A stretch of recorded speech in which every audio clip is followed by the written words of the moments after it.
नमस्ते, प्लेटफॉर्म पर आपका एक बार फिर से स्वागत है। आज अपन बात करेंगे पशुओं को चिन्हित करने की विधियां। पशुओं को कैसे चिन्हित किया जाता है, अस्थायी विधि कौन सी होती है, स्थायी विधि कौन सी होती है, पशुओं को चिन्हित क्यों करते हैं, क्या कारण है कि पशुओं को चिन्हित। तो देखो, सबसे पहली बात है कि पशुओं को पहचानने के लिए चिन्हित किया जाता है। दूसरा सबसे इंपॉर्टेंट पार्ट है कि कभी बीमा कृत्रिम गर्भाधान किया जाता है तो पशुओं को टैग लगाए जाते हैं। जैसे आपने देखा होगा कि आजकल कृत्रिम गर्भाधान जब किया जाता है तो ये येलो कलर का टैग लगा दिया जाता है कान के ऊपरी किनारे पर। तो ऐसे क्या होता है कि अगर बीमा होता है तो बीमा करने के लिए भी जानवर के कानों पे टैग लगाए जाते हैं। तो ये सब चिन्हितीकरण क्यों किया गया, इसका मैंने आपको बताया कि भाई पहचानने के लिए करोगे और एक बीमा के लिए करोगे। अब अगर अपन दो बात करते हैं कि दो सबसे इंपॉर्टेंट, कि अगर पहली बात ये कि आप बात कर रहे हो स्थायी और एक बात कर रहे हो आप अस्थायी के बारे में, चिन्हितीकरण की विधियां स्थायी होगी और एक अस्थायी होगी। और अगर ऐसे बात करें अपन तो एक कृत्रिम होगी, एक प्राकृतिक वाली होगी, एक अर्जित होगी। तो ये सब चीजें अलग अलग है। देखो, प्राकृतिक, कृत्रिम और एक अर्जित। प्राकृतिक जो प्रकृति में जब आप पैदा हुए तभी कोई निशान था। जैसे मान लो कि नॉर्मली मुर्रा बेस है, मुर्रा बेस का गहरा काला रंग, जब वो प्राकृतिक जब वो पैदा हुई तब से पहचानने में आता है कि भाई मुर्रा बेस का गहरा काला रंग है। तो ये तो हो गया प्राकृतिक। अर्जित माना किसी का एक्सीडेंट में हाथ टूट गया और हाथ पे कोई कट रह गया, निशान रह गया, वो परमानेंट हो गया, तो ये है अर्जित, ये आपने अर्जित किया है। एक आर्टिफिशियल, मान लो किसी ने कान पे टैग लगवा लिया साहब, किसी ने बाली पहन रखी है, अगर इंसानों में अपन बात करते हैं किसी ने बाली पहन रखी है, किसी ने टैटू बना रखा है, तो ये हो गया कृत्रिम यानी आर्टिफिशियल रूप से तैयार किया गया। तो तीन चीजें आपके सामने आई, प्राकृतिक, कृत्रिम और एक अर्जित। अर्जित आपने खुद ने अर्जित किया है, प्राकृतिक जो प्रकृति के साथ आया है, और नॉर्मल आर्टिफिशियल जो बनवाया गया है। तो इन तीनों चीजों में भी आपको याद रखना है। और उसके बाद जो अपन कृत्रिम विधि के बारे में पढ़ेंगे कि कृत्रिम विधि कौन कौन सी होती है, कृत्रिम विधि में स्थायी कौन सी होगी, अस्थायी कौन सी होगी, उसके बारे में अपन बात करेंगे। तो देखिए, सबसे पहले कृत्रिम में स्थायी। स्थायी में पहला आ जाएगा टैटूइंग, दूसरा आ जाएगा टैगिंग, तीसरा आ जाएगा ईयर नोचिंग,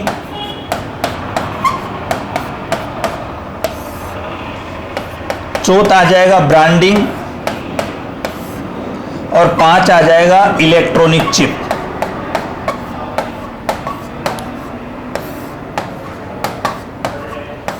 इधर बात करें अस्थायी में, तो अस्थायी में आ जाएगा रंग लगाना, दूसरा गले में चेन बांधना,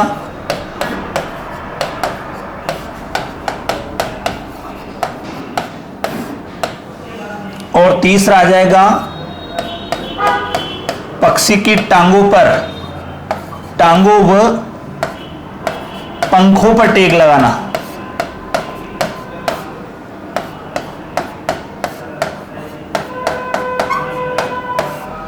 इन सब चीजों के, चारों चीजों के बारे में भी आपको याद होना चाहिए। कृत्रिम विधि में स्थायी कौन सी है, अस्थायी। अगर आपके एग्जाम में पहला प्रश्न आया तो प्रश्न कैसे आएंगे वो मैं आपको बता दूं। बीमा करने के लिए मुख्यतः क्या चाहिए, तो पशुओं को चिन्हित करना आवश्यक होता है। दूसरा, पशु को चिन्हित क्यों किया गया, पहचानने के लिए, बीमा के लिए किया गया, और कृत्रिम गर्भाधान में इनमें भी जानवरों को पहचाना गया, भाई हमारा आर्टिफिशियल का ये टैग लगाया गया है। दूसरी बात ये कि कृत्रिम विधि में स्थायी विधियां कौन सी है, अस्थायी विधियां कौन सी है। तो स्थायी विधियां टैटूइंग है, टैगिंग है, ईयर नोचिंग है, ब्रांडिंग है, इलेक्ट्रॉनिक चिप है। इधर अस्थायी में रंग लगाना, गले में चेन बांधना, टांगों पंखों पर टैग लगाना। अब आप एक चीज याद रखना, मैंने आपको tattooing, tagging, electronic chip, branding ये सब इंग्लिश में लिखा है, क्योंकि आप याद रखना कि जब भी ऐसे आएगा तो ऐसे कभी भी नहीं आएगा कि जैसे मान लो कि ब्रांडिंग है तो ब्रांडिंग में दागना ऑप्शन में आ जाए, नहीं आएगा। अधिकतर ब्रांडिंग ही ऑप्शन में आता है। तो याद रखना, इंग्लिश वाले वर्ड को आप सीखने की कोशिश करना, वो दागना ही वो वाला है, ईयर नोचिंग है, ब्रांडिंग है। तो इन विधियों के बारे में स्थायी कौन सी है, अस्थायी कौन सी है, इनके बारे में आपको ध्यान होना चाहिए। अब अपन बात करेंगे स्थायी विधियों के बारे में, एक एक करके बात करेंगे। तो सबसे पहले आ जाएगा टैटूइंग।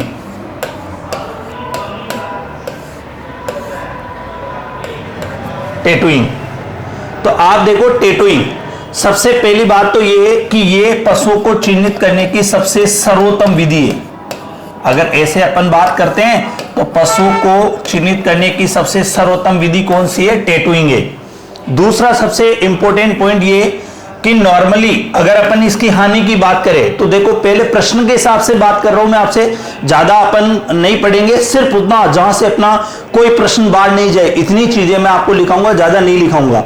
टैटूइंग ये होता है कि ये पशुओं को पालने की जो मतलब पशुओं को जो चिन्हित करने की सबसे सर्वोत्तम विधि होती है।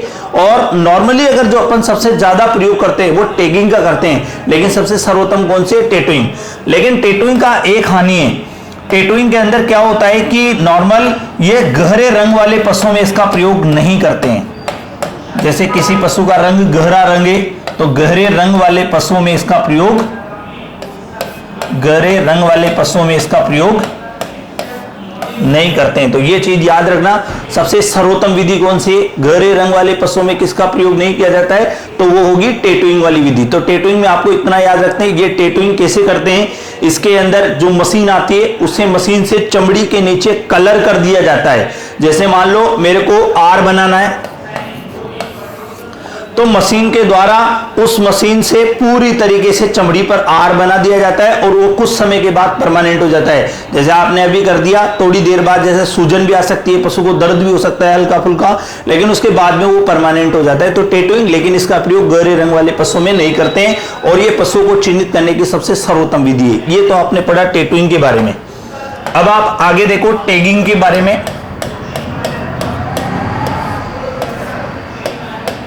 देखो टैगिंग, इसके अंदर पशु के कान पर टैग लगाया जाता है। कहां पे टैग लगाया जाता है? कान पर टैग लगाया जाता है। और अगर आपसे ये पूछ ले कि कान पे भी कहां, तो कान के ऊपरी किनारे पर।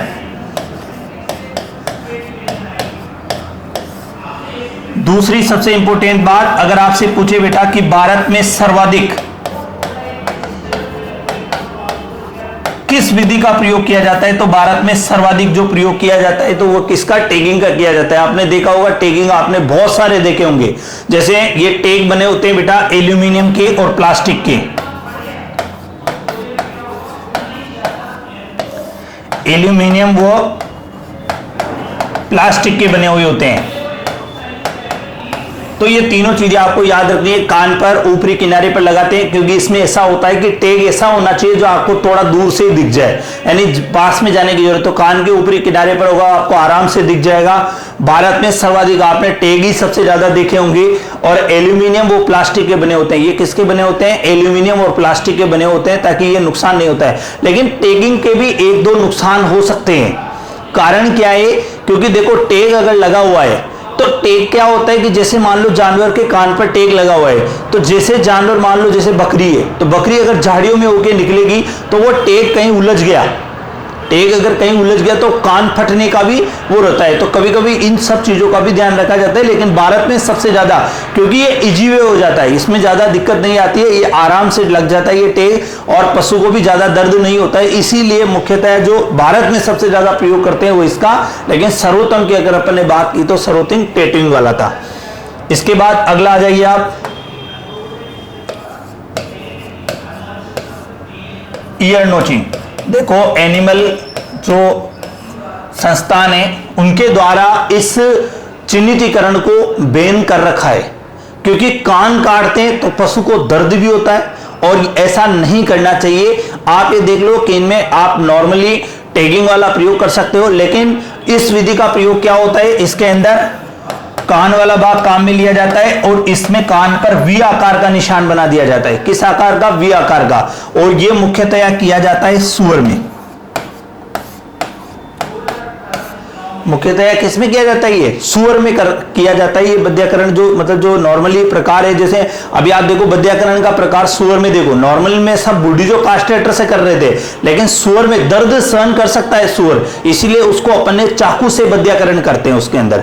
तो यहाँ पे भी अगर अपन बात करते हैं तो ईयर नोचिंग में वी आकार का निशान कान पर बना दिया जाता है। लेकिन ये एनिमल जो संस्थान है, वेलफेयर जो नेस्ट संस्थान होता है, तो उनके द्वारा ये बंद है, बैन है इस पे। आप ये ऐसा नहीं कर सकते, चिन्हितीकरण की इस विधि का प्रयोग नहीं करते हैं अब, लेकिन सूअरों में कर सकते हैं। अगर करेंगे तो सूअरों में वो भी वी आकार का निशान बनाकर करते हैं।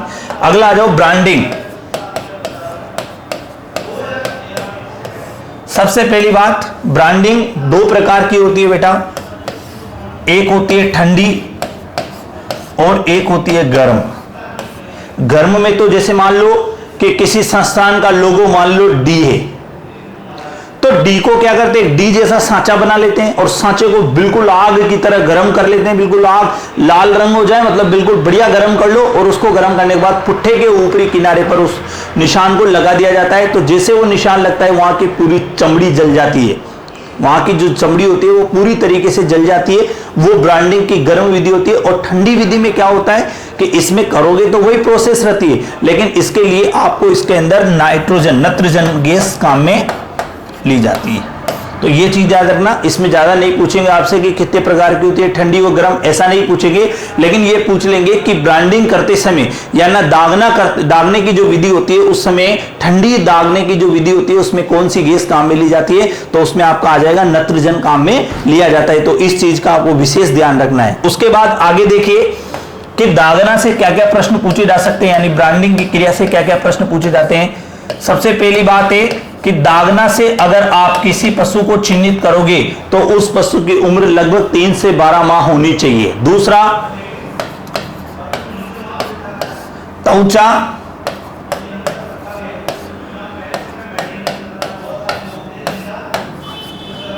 जल जाती है, वहां की जो चमड़ी होती है वो जल जाती है।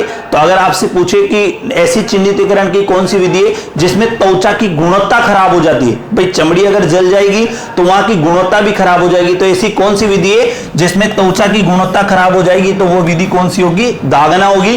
कितनी आयु पर करोगे, 3 से 12 माह पे करोगे।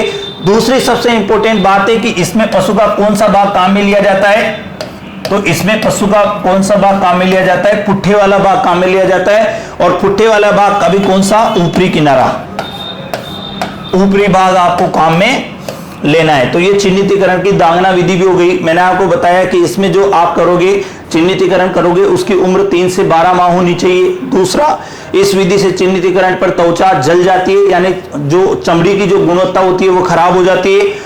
ये ऊपरी भाग पर लगाया जाता है, पुट्ठे वाले भाग के ऊपरी वाले भाग पर थोड़ा सा ऊपर। जैसे नॉर्मली अगर अपन बात करते हैं कि नॉर्मल जानवर का जैसे पूंछ से जो ये वाला भाग होता है, जैसे मान लो ये पुट्ठे वाला भाग है, तो इसमें ऊपरी किनारे पर लगता है ताकि वो आराम से देखा जा सके।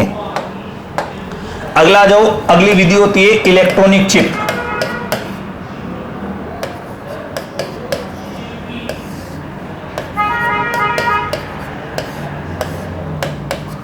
इलेक्ट्रॉनिक चिप, इस वाली का विधि, इस विधि का प्रयोग किया जाता है शेर के अंदर, हाथी के अंदर, शेर, हाथी आदि पशुओं में किया जाता है। देखो इसमें होता क्या है कि एक चिप होती है जिसको इंजेक्शन के द्वारा शेर और हाथी जो जानवर जंगलों में रहते हैं उनके अंदर इंजेक्ट करा दिया जाता है।